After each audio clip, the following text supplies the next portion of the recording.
What's up everybody and welcome to the channel. Today we're taking a look at this all new 2024 Buick Encore GX. This one is the Sport Touring all-wheel drive, finished in a really cool color. This is called Cinnabar Metallic, and then this one is about $35,000, so not too crazy expensive. Now, if we take a look underneath the hood, this is gonna have a 1.3 liter inline 3-cylinder turbocharged motor with 155 horsepower and 174 pound-feet of torque. If we take a look at the styling, this is the new generation. 2023 was the last one. It definitely has a pretty unique style. We have these very cool headlights. DRLs and turn signal are up above. Actual headlight is down below. Got a lot of cool contours, little functional air inlet ducts. And then you can see some cool chrome trim surrounding the grille. Got the ST badge, gloss black mesh, forward-facing camera, and active grille shutters behind that. Then you're gonna see the new Buick badge, which has a really cool, sporty design. Down below, we get a gloss black front splitter, some satin gray trim. Definitely a cool looking, a little compact. Not too bad. The hood has a pretty prominent sharp line right in the center, and then more sharp lines fading towards that windshield. So I think it is a pretty cool looking car that kind of stands out. At the side profile, you can see how the gloss black makes its way all the way around the fender arches, lower portion of the doors, and then we get a nice set of multi-spoke wheels. Finished off in this gloss color, they're 19-inch diameter as well. And you can see some sharp lines throughout the side profile. We get some gloss black mirror caps, cameras underneath them, and then chrome and body color for these door handles. Pretty cool looking side profile. It's definitely extremely compact. Got some sharp lines over the rear fender arch, and then up on top you're gonna see black for the roof and a panoramic sunroof with black rails. Got some black and chrome trim surrounding the windows, and I really like this body line. It just kind of gives it a little bit of a sporty touch. And then at the rear end, we got an integrated spoiler up on top with a third brake light, windshield wiper, all of your badging throughout the rear end as well, and some nice contours throughout the rear end. Got LED taillights, and then down below, gloss black diffuser with some more cool contours. So comment below, what do you guys think of this new design? Definitely a compact crossover, but has a pretty cool look overall. Now underneath, you can press this and manually lift open the lift gate, and you have a pretty squared off cargo area. Underneath the floor, you can pull this up, get your spare tire, more cargo space as well. And then of course, this privacy cover is removable. So you can easily pull this off, give it a firm pull, and you can see just how much more storage space you're gonna get. Now from back here, I really like that you can easily fold down these headrests. So for better driver visibility, or of course, if you need to fold them down, and then you can easily push them and get these nice and flat. So really maximizes cargo space in this small Buick, which is a really good touch. And then just setting that back in there. This is all manual, of course, so we'll just close that. And then entering through here, you can see how they're gonna fold nice and flat.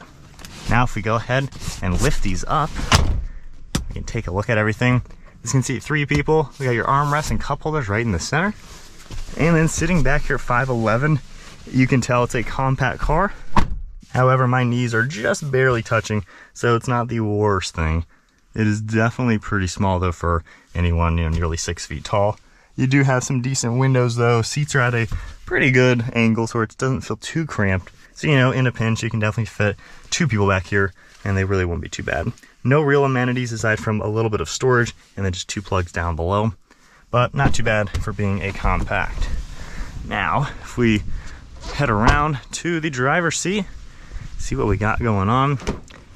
So door panel, you're gonna see this black leather material, a little bit of padding, your armrest and grab handle, got all your controls, your release handle, Bose audio and storage, and then power controls for the seats. You see the smooth black leather along with the contrast stitching and perforated leather all throughout the center. We even get ST stitched up on top and a panoramic sunroof. Hopping in now, foot on the brake, let's fire it up.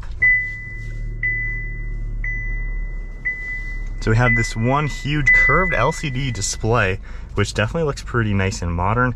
You're gonna see 2 individual screens within this housing, so it gives a unique look. And then the steering wheel, we have cruise control settings on the left with your forward pacing, more Bluetooth and audio controls, that new Buick badge, kind of a flat bottom design, cool looking leather wrapped wheel, stock on the right for all the windshield wipers, turn signals, and automatic high beams on the left.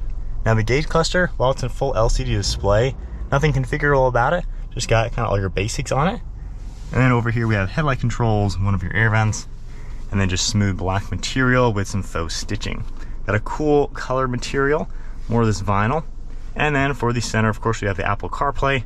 You can go into your home screen, see a few different more things. You're gonna see settings that'll pop up as well. Of course, some basics you're able to adjust within the car. Under vehicle, a few more things, and then of course into system. Now for audio, of course, you're gonna have the Apple CarPlay like we saw, but there's also Sirius XM, of course, radio, things like that. Going under here, we have a few different things you're able to pop up. See maintenance, some more information there, some trip information, and then the one in the center. Now, as far as the cameras go, it is nice to see top down, 360 everything, front and rear view cameras. You can easily adjust all the different settings. So not bad at all for a pretty affordable car. Now underneath the screen is where we're gonna see all our climate controls. Very simple, very basic laid out. See, we just have temperature and fan speed, heated seats, and your simple controls right in the center.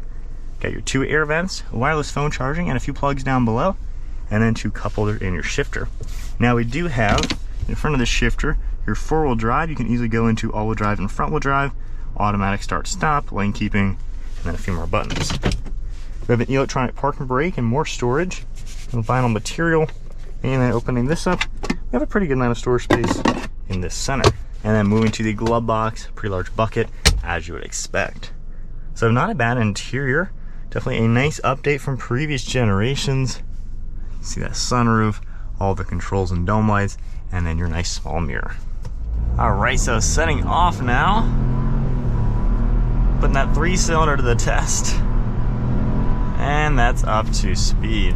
So not bad, obviously very small motor, pretty small car though, but you know, it'll get up to speed, not too bad. So as we drive this car now, just on cruise control, lane keeping assist, it's actually a pretty nice car overall. I'm surprised how it does have like a good build quality. It feels like a really solid car. It doesn't just feel like a cheap little compact, quite honestly. So when you're in it, I mean, honestly, 50 miles an hour, really quiet in here. You don't really hear any wind noise or road noise or anything. Even on the highway, this does feel pretty solid. You have really good visibility. The dash is kind of far away and very like straight up and down. It's a little bit unique compared to larger SUVs. And then these A-pillars are also kind of far away from you. So it is a little bit different than your typical crossover. However, you have a huge windshield. You can really easily see out. Mirrors all do a great job. And with those headrests down, visibility is pretty good. Given that the rear end of the car is like right there, it's pretty easy to see around this car. So not bad. The seats are pretty comfortable too. You can get them in a good position, armrests are in a good place, and of course you can move the steering wheel nicely. At 5'11", sitting up here, I don't feel like I'm too like cramped in here. I can kind of tell that it is a small car. Like I might rather have my seat farther back, but then the steering wheel is a little far away. So if you are taller, you have to make a little bit of a compromise to get comfortable. However, I've kind of found the sweet spot to where I think I fit pretty fine in here. So it seems like a car that, you know, depending on how tall you are, you could probably be comfortable in it. I would assume the typical buyer for this is probably a little bit older demographic who is really just one person in the car for the most part. But, you know, it seems like a pretty nice car. It is very simple. The gauge cluster, while being a screen, there's no configuration. So that is what you get.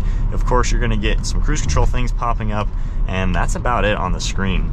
The center infotainment, of course, with Apple CarPlay up, it works really nicely, but then the system within the car itself is also really easy. So pretty familiar setup to use, not too difficult at all. And you just kind of get what you want, nothing more, nothing less. Same with the climate control, incredibly easy. This is a very functional car. Just kind of, it's super functional, super easy, but it's gonna give you everything that you're gonna want. So not a bad option for just like a good affordable car. Really doesn't break the bank, and it does seem to drive nice. The transmission also delivers power well to where it doesn't feel like it's like struggling. I'm glad it's not just a CVT transmission. I think that would kind of make it feel a little crappy, honestly. But given it's got several gears to utilize this power, it does seem to do a good job. And for the price, like I said, you know, not a bad car to be in. Just a good point A to point B, efficient, a little crossover with a good amount of space.